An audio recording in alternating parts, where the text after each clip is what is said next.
Welcome to a new daily top Askreddit video. Today's topic. What looks easy peasy lemon squeezy but is actually difficult lemon difficult. Apparently figuring out what the opposite of easy peasy lemon squeezy would be. A roughy toughy lemon puffy.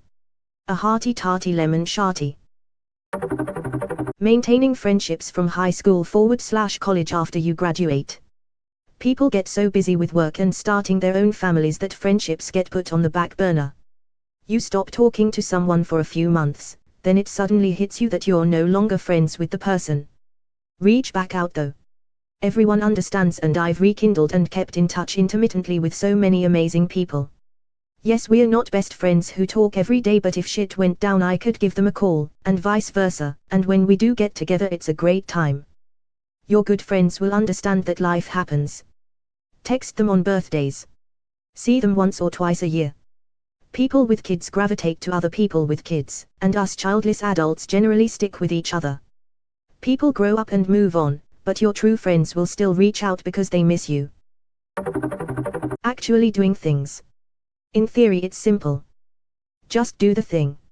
In reality I procrastinate until I hate myself. Self-discipline is the single hardest skill to master in this world that makes it so easy to just not. The 4 laundry baskets full of clean clothes sitting in my bedroom would agree with you. Drawing something from memory. Like a bird or something. In mind, yep, that's a bird. On paper, that's a bird. Draw squiggly lines far away in the horizon. Birds. Beekeeping. You see videos of these old dudes in their veils and beekeeping suits and it makes it seem so relaxing and easy. Turns out that bees aren't so good at finding enough food on their own and they can get sick really easy, and in the winter they can mod. Have you ever seen moddy bees? Sometimes they're not even dead. It's still worth it though. Have you ever seen moddy bees? Sometimes they're not even dead. We're zombies. Digging. Anytime it's shown in movies or TV it looks easy enough, but the second you have to grab a shovel and break dirt. Bull. Here, just let me dig up this 6-foot deep grave with a shovel. 20 minutes later. Welp, all done. The Walking Dead is so guilty of this. They would have been over burying their dead by season 2. Agreed. One of my pet peeves in movies is where they dig a grave, especially in the woods, with a shovel. Especially in the woods. Within 12 feet of a goddamn tree. With just a shovel. I use a wheelchair and people usually don't believe me when I say that getting around can be difficult, because many of them think that pushing a wheelchair is easy. They literally tell me this. The thing is, when you use a wheelchair all day and it is basically your only means of transportation, it looks more natural. This becomes a problem when I point out accessibility problems. They often don't believe me because they see how I can navigate and assume that it's easy just because *I* make it look easy. And your arms gotta be ripped by now.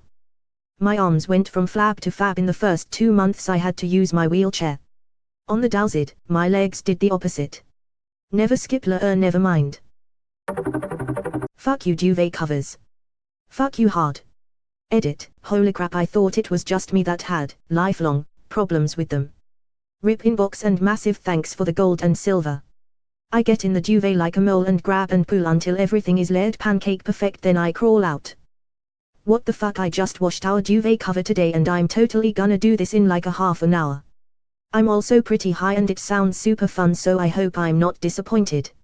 Edit. It was fun but not super effective. I was trying to do it on the bed and there wasn't enough room and my wife was getting annoyed and the dog jumped on me while I was in there. Hopefully next time yields better results. Almeo, people talking about suicides and finding love, and there's this. 100% with you though. Duvet covers can fuck right off. Finding the person I always saw myself falling in love with. Are you the person that person is going to fall in love with? Edit. Thank you for all the awards. I'm a little shocked and saddened at the amount of people who took this comment negatively, even calling it toxic. Everyone deserves to be loved, and self-reflection is not bad. Don't just look for the right one, be someone else's right one. Damn, my soul hurts. I dated someone for 9 years, and then in my fuck I'm 26 and haven't ever tried out the dating scene phase, broke up with the best person I've ever been with. I happened to look him up earlier today, and all he does is flaunt flashy items he buys. His old art website is now a tribute to his new wife half naked in different settings. He's gone vegan and apparently now supports PETA. Not agreeing or disagreeing with any of these things, it just made me realize that sometimes people change themselves in order to try and be that person. There's some issues in my current relationship, but one thing I can say is, I'm glad he's just being him, whether that means the end of us or not. Edit, phone slipped / I pressed enter mid-sentence. So naked wife. Where do we find her? Flying remote-controlled helicopters. It looks so effortless when watching seasoned flyers, but in reality it's like balancing a marble on an upturned bowl. I'll never forget the time I went out and bought a decently priced helicopter. 5 minutes into setting it up, I didn't even get it 3 feet off the floor before I smashed it into a chair, destroying the rotor blades. I tried maybe like 5 to 6 more times before I gave up, and now it hangs in my garage as a monument to my failure. Edit, I was outside. I wanted to get into FPV quad racing, decided to try out some of the sims to get used to it. IDK if there are sims for RC Hellas, but there are a bunch for quads. Dear God, it was so much harder than I thought. I'm just starting to get good enough where I feel like I could invest in a quad, but just can't get the courage to invest in all the gear needed for FPV. Finding a career you'll want to go to every day that won't crush your soul. Remember when you were young and teachers told you that you could be whatever you wanted to be? Yeah, not so realistic when you want to pay bills and maybe have a little beer money too.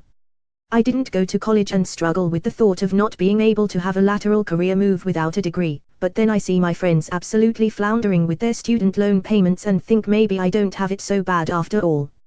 All the feels for this. I only wish I hadn't bought into the college is the only way to go mentality.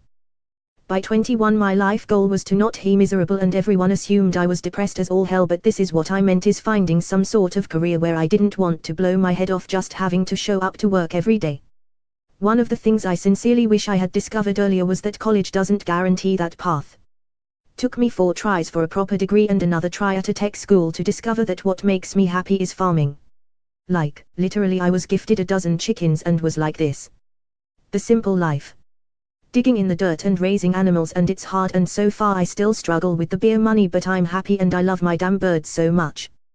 Just wish I would have found this before I took out $10,000 in student loans, which I know is a small amount by comparison but still hangs over my head. I have farmers in my family. It's harder work than 90% of what you'd go to college for. No vacations, your salary is contingent upon crop / meat / milk prices that year. I think it's something you'd really have to love doing. I went to college, grad school, got a PhD and work in a senior role at a highly coveted company.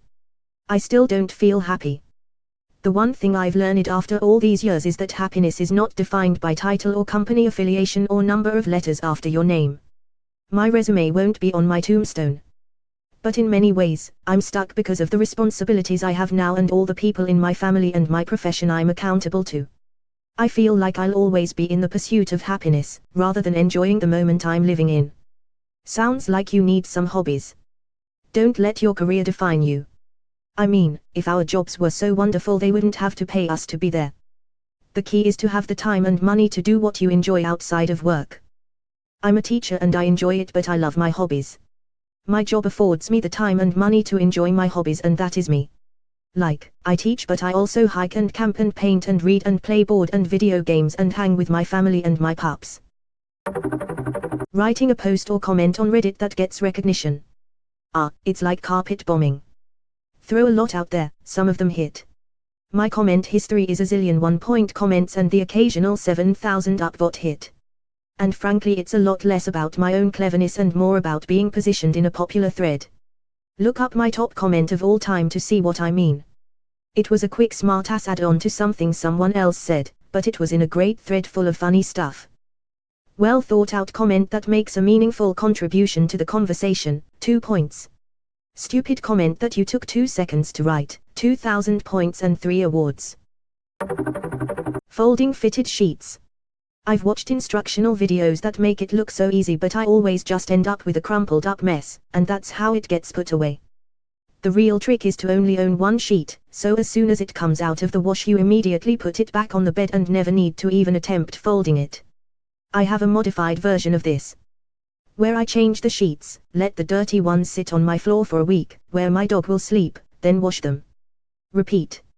I take one of the pillowcases, and jam the sheets and remaining pillowcase inside it, now the set stays together and no folding.